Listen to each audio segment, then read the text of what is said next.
Selamat pagi saudara, pembacaan firman Tuhan pada hari ini diambil dari Matius pasal 2 ayat 1 sampai dengan 12. Tetapi saya hanya akan membaca ayat 1 sampai dengan ayat 3 yang mengatakan demikian. Sesudah Yesus dilahirkan di Bethlehem di tanah Yudea, pada zaman Raja Herodes, datanglah orang-orang Majus dari timur ke Yerusalem dan bertanya-tanya, di manakah dia raja orang Yahudi yang baru dilahirkan itu? Kami telah melihat bintangnya di timur dan kami datang untuk menyembah dia. Saudara, yang saya bacakan tadi adalah cerita yang sangat terkenal khususnya pada saat Natal, yaitu cerita orang Majus yang datang menjumpai bayi Yesus untuk menyembah. Saudara, pada saat orang Majus bertemu dengan bayi Yesus, tentu sudah lewat daripada saat baru dilahirkan. Karena ketika mereka mengetahui ada bintang timur itu yang terbit, mereka tentu berunding dengan kawan-kawan.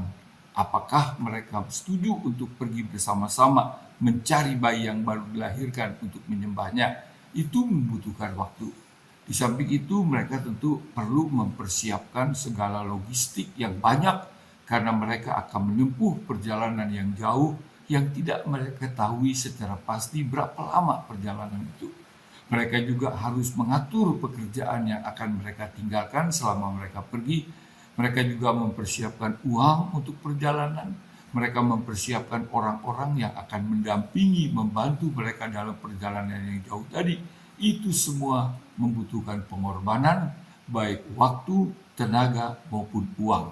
Tapi mereka lakukan semua itu, maksudnya adalah untuk menyembah sang bayi yang baru dilahirkan. Dan itu sesuai dengan apa yang dikatakan dalam ayat pertama tadi. Sesudah Yesus dilahirkan di Bethlehem di tanah Yudea, datanglah orang-orang Majus dari timur ke Yerusalem. Jadi peristiwa itu sesudah Yesus dilahirkan.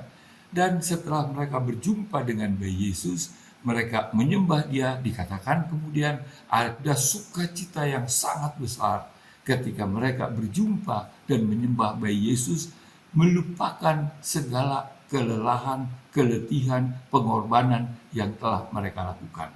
Tapi dikatakan berdasarkan mimpi yang mereka dapatkan, maka mereka kembali dengan mengambil jalan yang lain. Saudara, pada saat-saat Natal banyak kesibukan-kesibukan yang terjadi. Misalnya di pusat-pusat perbelanjaan, di mal-mal, mereka mempersiapkan dekorasi yang sangat bagus.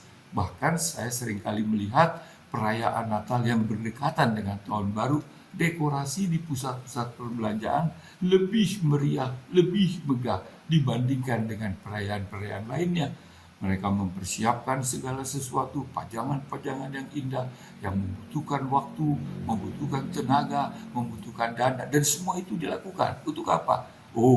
Pusat-pusat perbelanjaan tentu maksudnya untuk mendapat keuntungan, untuk komersial, untuk bisnis, untuk profit. Tapi saudara, bukan saja pusat perbelanjaan, gereja-gereja juga disibukkan pada saat Natal. Bahkan dapat dikatakan kesibukan yang paling besar ada di dalam gereja-gereja adalah umumnya pada saat Natal. Jauh-jauh hari dibentuk panitia untuk perayaan Natal.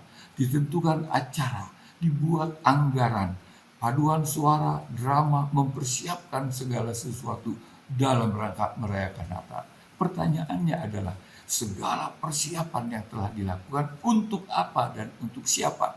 Ada bahaya saudara, bahwa itu kita lakukan hanya sekedar rutinitas pada tiap saat Natal kita melakukan semua itu.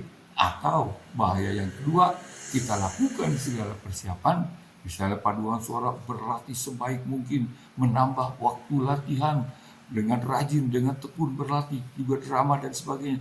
Untuk siapa semua itu? Ada bahaya saya katakan. Itu kita lakukan untuk kita sendiri, supaya kita bisa menampilkan sesuatu yang bagus, yang indah, sehingga kita dipuji. Itu bahaya saudara. Kalau orang Majus tadi bukan untuk diri mereka, untuk dipuji dan dikenang, tetapi untuk menyembah Yesus. Nah saudara, biarlah pada saat kita merayakan Natal yang sebenarnya telah kita lakukan, itu kita lakukan untuk menyembah Yesus. Dan kalau itu kita lakukan, maka kita akan mengalami daripada Natal itu seperti yang dialami orang Majus, ada sukacita yang sangat besar. Saudara-saudara, apakah setelah kita merayakan Natal tadi ada sukacita yang sangat besar dalam kehidupan kita? Dan kemudian dikatakan orang Majus setelah itu kembali mengambil jalan lain. Ada perubahan. Maka seharusnya saudara, setelah kita merayakan Natal, di samping ada sukacita yang sangat besar, ada perubahan di dalam diri kita, yaitu berubah untuk lebih setia, lebih taat kepada Tuhan dan firman-Nya, kepada Tuhan dan kehendak-Nya. Kalau dahulu kita datang ke kebaktian terlambat, sekarang karena kita sadar kita datang untuk menyembah Dia, maka kita tidak terlambat. Kalau dahulu kita datang ke kebaktian mungkin tanpa persiapan secara rohani yang baik, maka sekarang karena kita datang untuk menyembah Dia, kita mempersiapkan diri juga secara rohani dengan baik. Kalau dahulu kita menjalani kehidupan kita untuk diri kita sendiri atau terutama untuk diri kita sendiri, maka sekarang setelah Natal kita menjalani kehidupan untuk setia dan taat kepada Tuhan. Tuhan yang telah datang untuk mencari dan menyelamatkan kita orang berdosa. Saudara, Tuhan memberkati. Kita berdoa.